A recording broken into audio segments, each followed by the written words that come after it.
Hello everyone, welcome to my channel study smart with R के।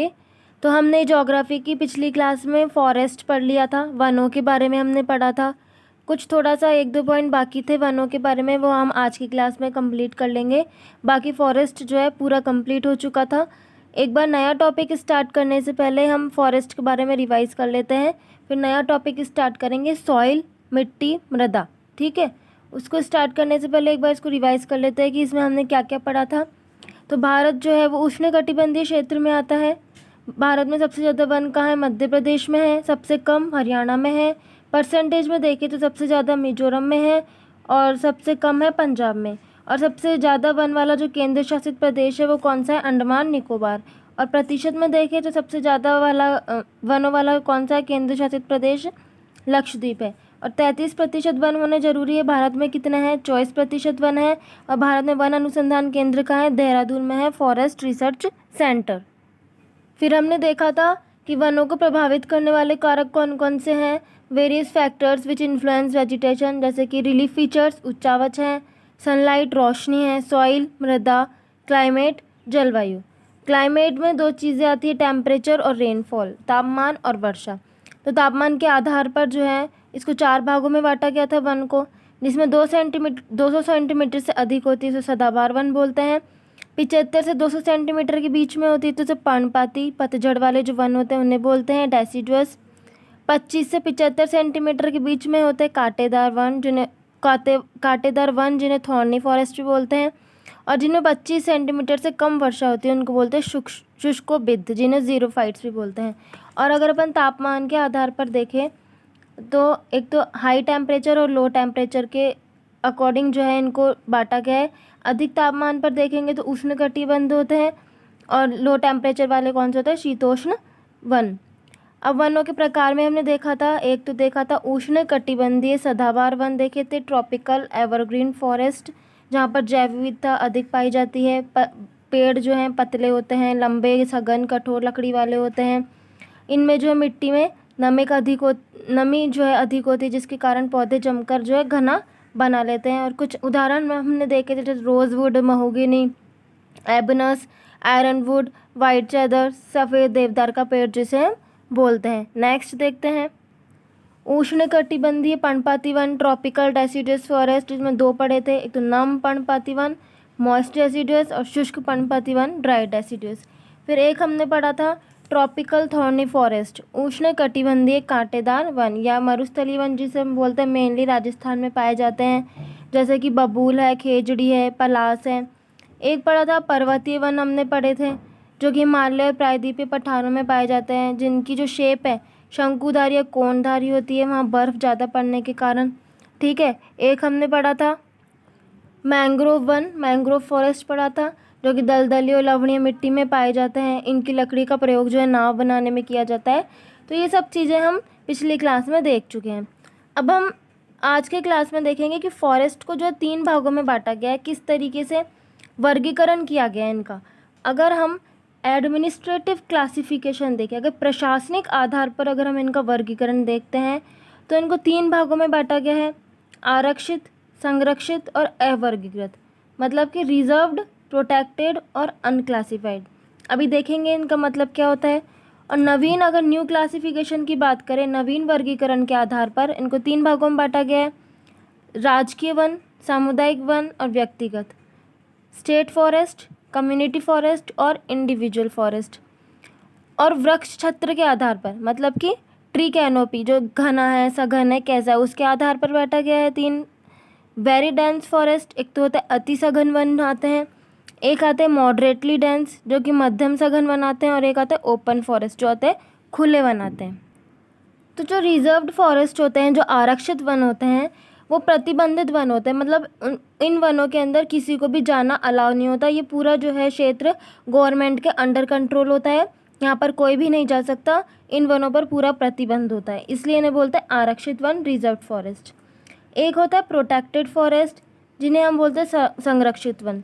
इनमें कुछ सीमा तक मतलब कुछ जो है नियम कानून लगाए जाते हैं, इनमें नहीं जाया जा सकता, बट अगर कुछ नियम कानून है, लेकिन इस रिजर्व्ड से थोड़े कम है, इनमें जाया जा सकता है, लेकिन परमिशन लेके इनमें जो है जाया जा सकता है। ठीक है। फिर है अनक्लासिफाइड अवर्गीकृत वन, जो किसी भी वर्ग में नहीं है, सरकारी हैं, निजी हैं, इनको ना तो रिजर्व्ड कह सकते हैं, ना इनको प्रोटेक्टेड कह सकते हैं, ना ही आरक्षित कह सकते हैं, ना ही संरक्षित कह सकते हैं। इनको किसी भी वर्ग में नहीं डाला गया है, इसलिए इन्हें अनक्लासिफाइड अवर्गीकृत वनों में रखा गया है। फिर ये जो बीच वाला अपना पार्ट था, नवीन वर्गीकरण के आधार पर, स्टेट फॉरेस्ट का मतलब होता है जो कि मतलब राज्य के अंडर आता है, स्टेट के अंडर जो कंट्रोल होता है वो स्टेट फॉरेस्ट होते हैं। किसी समुदाय के अंदर, कम्युनिटी के अंडर कंट्रोल जो होते हैं वो कम्युनिटी फॉरेस्ट होते हैं, और किसी इंडिविजुअल के अंडर होते हैं, व्यक्तिगत जिसके निजी होते हैं, वो इंडिविजुअल फॉरेस्ट के अंडर आते हैं। अब वृक्ष क्षेत्र के आधार पर अगर हम देखें, फिर वृक्ष क्षेत्र के अगर अपन आधार पर देखते हैं तो एक आता है वेरी डेंस फॉरेस्ट, अति सघन, जिनमें 70% से ज़्यादा जो वन क्षेत्र होता है। फिर आता है मॉडरेटली, मध्यम, जिनमें 40 से 70% वन क्षेत्र होता है। और फिर आता है ओपन, खुले वन, जिनमें 10 से लेकर 40% वन क्षेत्र होता है। तो वन क्षेत्र के आधार पर 3 भागों में बांटा गया, वेरी डेंस, मॉडरेटली, ओपन, अति सघन, मध्यम और खुले वन। उम्मीद है आपको वन अच्छे से समझ में आए होंगे। अब हम अपना नेक्स्ट टॉपिक स्टार्ट करते हैं, सॉइल। तो चलिए स्टार्ट करते हैं।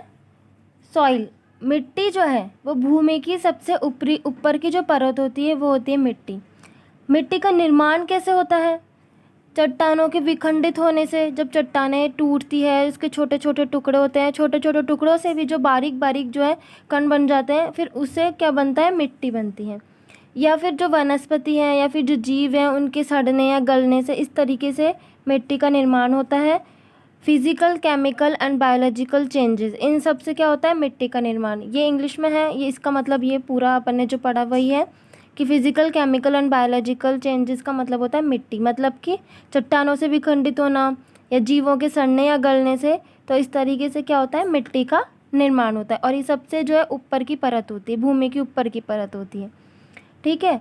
मिट्टी का अध्ययन क्या कहलाता है? पेडोलॉजी। स्टडी ऑफ सॉइल क्या कहलाता है? पेडोलॉजी, जिसे बोलते हैं मृदा विज्ञान। Okay. Father of soil science किसे बोलते हैं? मृदा विज्ञान के पिता या मृदा विज्ञान के जनक कौन है? वीवी डोकुचेव। कौन है? वीवी डोकुचेव जो है मृदा विज्ञान के जनक माने जाते हैं। फिर है कि फॉर्मेशन ऑफ सॉइल, इसे क्या कहते हैं? मृदा के निर्माण को क्या कहा जाता है? पैडोजेनेसिस कहा जाता है। क्या कहा जाता है? पैडोजेनेसिस। इंग्लिश में भी यही है, हिंदी में भी यही है। फॉर्मेशन ऑफ सॉइल, मृदा के निर्माण को बोलते हैं पैडोजेनेसिस, मिट्टी के अध्ययन को बोलते हैं पैडोलॉजी, और मृदा विज्ञान के पिता को बोलते हैं या मृदा विज्ञान के जनक को बोलते हैं वीवी डोकुचेव। अब देखते हैं कि कौन कौन से जो कारक हैं वो मिट्टी के निर्माण को प्रभावित करते हैं। Factors which influence the formation of soil, जो मिट्टी के निर्माण को प्रभावित करने, मतलब किस प्रकार की मिट्टी होगी वो किन किन चीज़ों के ऊपर डिपेंड करता है, ये हम पढ़ेंगे।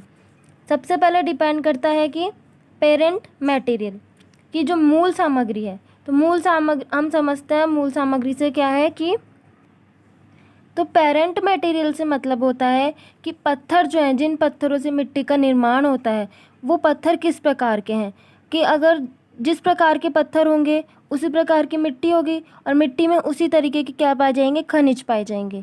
ठीक है। अगर कम मतलब मोटे पत्थर हैं, छोटे पत्थर हैं, किसमें कितने खनिज की मात्रा है, तो उस प्रकार से ही क्या होगी? मिट्टी होने वाली। तो ये डिपेंड करता है मूल सामग्री पर। जैसे कि अगर हम उदाहरण से समझें तो जो लाल मिट्टी या पीली मिट्टी है वो इग्नियस और जो मेटाफोरिक रॉक है, जैसे आगन्य मतलब कि जो ज्वालामुखी में से जो रॉक्स निकलती है, इग्नियस और जो मेटाफोरिक रॉक है, अगर हम उसकी बात करें तो उन चट्टानों से लाल मिट्टी और पीली मिट्टी बनती है, तो उनमें जो है खनिज की, आयरन की जो मात्रा है वो ज़्यादा मिलती है। तो ये किस पर डिपेंड करता है? मिट्टी की किस तरीके की जो है वो रॉक है। तो इसलिए पेरेंट मटेरियल जो है कारक है जो मिट्टी के निर्माण को क्या करता है? प्रभावित करता है। फिर देखते हैं लोकेशन और स्थिति, मतलब ये किस तरीके से मिट्टी के निर्माण को प्रभावित करती है। तो लोकेशन में 2 टाइप्स की होती है, एक तो जोनल और एक होती है एजोनल। तो जोनल जो होता है इस वाली में जो है ये पेरेंट जो मटेरियल है, मूल सामग्री, उसके कुछ कुछ फीचर्स इसके अंदर आते हैं। जब इसके कुछ फीचर्स जो है इसके अंदर आते हैं तो ये जो मिट्टी होती है थोड़ी मोटी होती है, क्योंकि इसके अंदर जो है इरोजन कम होता है, मतलब कि जो टूटना, जो विखंडन जो होता है वो इसके अंदर कम होता है। और एजोनल में जो है इसके जो कुछ फीचर्स जो है वो कम होते हैं, इसमें जो विखंडन ज़्यादा होता है। तो इसमें जो होती है, इस स्थिति के अनुसार जो है मिट्टी बारीक होती है, और इस स्थिति के अनुसार मिट्टी कैसी होती है, थोड़ी मोटी होती है। फिर रिलीफ फीचर्स कैसे मतलब उच्चावच जो है वो कैसे मिट्टी के निर्माण को प्रभावित करते हैं। तो जो इनमें जो ढलान वाली जो जगह होती है उनमें जो मिट्टी की लेयर होती है वो पतली होती है, और जो समतल जो ज़मीन होती है उनमें मिट्टी की लेयर क्या होती है, मोटी होती है। तो जो मिट्टी की लेयर मोटी और जो मतलब थिकनेस है कि मोटाई कितनी है और पतली कितनी है, तो इससे क्या होता है, मिट्टी का कलर डिसाइड होता है, और मिट्टी की फर्टिलिटी मतलब मिट्टी कितनी उपजाऊ है वो इससे डिसाइड होता है। तो इस तरीके से ये भी जो है मिट्टी के निर्माण को प्रभावित करती है। फिर देखते हैं कि ऑर्गेनिक मैटर। ऑर्गेनिक मैटर का मतलब होता है कि कार्बनिक पदार्थ। ये किस तरीके से प्रभावित करता है, ये जो कार्बनिक पदार्थ होते हैं उससे क्या होता है, मिट्टी में नमी पैदा होती है। क्या पैदा होती है, नमी पैदा होती है, जिसके कारण से जो है मिट्टी अच्छी होती है, उपजाऊ होती है, और मतलब पैदावार इसके कार्बनिक पदार्थों के कारण अच्छी होती है। जलवायु में देखें तो जलवायु में दो चीज़ें आती है, एक तापमान आती है और एक वर्षा, टेम्परेचर और रेन। तो जिस जगह पर टेम्परेचर ज़्यादा होगा या वर्षा ज़्यादा होगी, है ना, तो वहाँ पर कार्बनिक पदार्थ भी ज़्यादा होंगे। अब कार्बनिक पदार्थ ज़्यादा होंगे तो जैसे कि हमने देखा, जैसे मिट्टी में जो बैक्टीरिया ज़्यादा होंगे वर्षा अधिक होने के कारण, ठीक है ना। पत्तियाँ जो जो पत्तियाँ हैं वो सड़ी गली जो पत्तियाँ हैं वो उसके अंदर मिट्टी के अंदर रहेगी, तो उससे क्या होगा, मिट्टी में नमी होगी, और नमी से क्या होगा, उपजाऊ होगी और अच्छी होगी मिट्टी, खेती के लिए भी अच्छी होगी। ठीक है। फिर आता है कि समय, टाइम के अकॉर्डिंग समय किस तरीके से प्रभावित करता है, कि मिट्टी जो है उसको अच्छे से मैच्योर होने के लिए, मतलब कि सॉइल प्रोफाइल को अच्छे से डेवलप अभी हम पढ़ेंगे आगे कि सॉइल प्रोफाइल क्या होती है, कि सॉइल प्रोफाइल को अच्छे से डेवलप होने के लिए क्या लगता है, टाइम लगता है। तो इसलिए ये भी टाइम के अकॉर्डिंग भी जो है मिट्टी निर्माण जो है ये समय उसको प्रभावित करता है। ठीक है। मानव क्रियाएँ, ह्यूमन एक्टिविटीज़ कैसे प्रभावित करती है, कि अगर मिट्टी में उपजाऊ या मिट्टी की मतलब पैदावार बढ़ाने के लिए अगर हम कभी कभी फर्टिलाइज़र्स का ज़्यादा यूज़ कर देते हैं, केमिकल्स का ज़्यादा यूज़ कर देते हैं, तो क्या हो जाती है, मिट्टी ख़राब हो जाती है। या फिर डिफॉरेस्टेशन मतलब कि पेड़ों को जो काट रहे हैं उसके कारण भी मिट्टी ख़राब हो रही है। और भी बहुत ओवर ग्रेजिंग, ये ज़्यादा जब हम मतलब जानवरों को चरा देते हैं मिट्टी पर तो भी वो मिट्टी ख़राब हो जाती है। तो इस तरीके से ह्यूमन एक्टिविटीज़, मानव क्रियाएँ जो है वो भी मिट्टी के निर्माण को प्रभावित करती है। तो इस तरीके से ये हमने कारक पढ़े जो कि मिट्टी के निर्माण को प्रभावित करेगी। अब हम पढ़ेंगे आगे सॉइल प्रोफाइल। तो सॉइल प्रोफाइल में हम देखेंगे कि मिट्टी की जो है कुछ परतें होती हैं।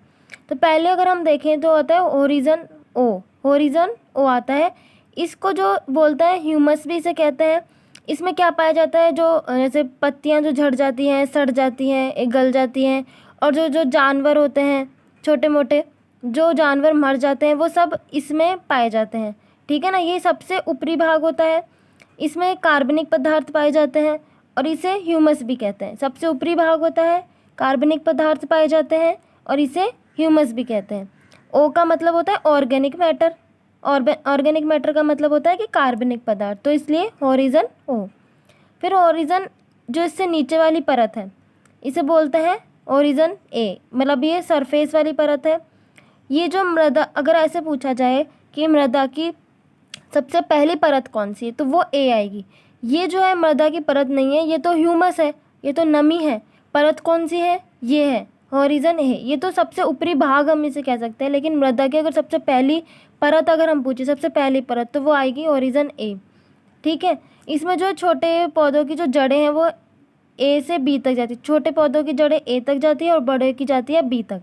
तो पेड़ों की जो जड़ें हैं वो ए से बी तक इसमें चली जाती है। इसे ऊपरी मृदा भी कहते हैं। यहाँ पे जैसे कीड़े मकोड़े रहते हैं, चूहे रहते हैं, केचुआ वगैरह, वो इसी परत के अंदर रहते हैं। ठीक है। फिर होरिजन बी जिसे बोलते हैं सब सॉइल। इसमें मैंने बता दिया जैसे कि परत जो है ए से परत क्या, जो पेड़ की जड़ें हैं वो ए से बी तक जाती है। इसे जो है उपमृदा भी कहते हैं।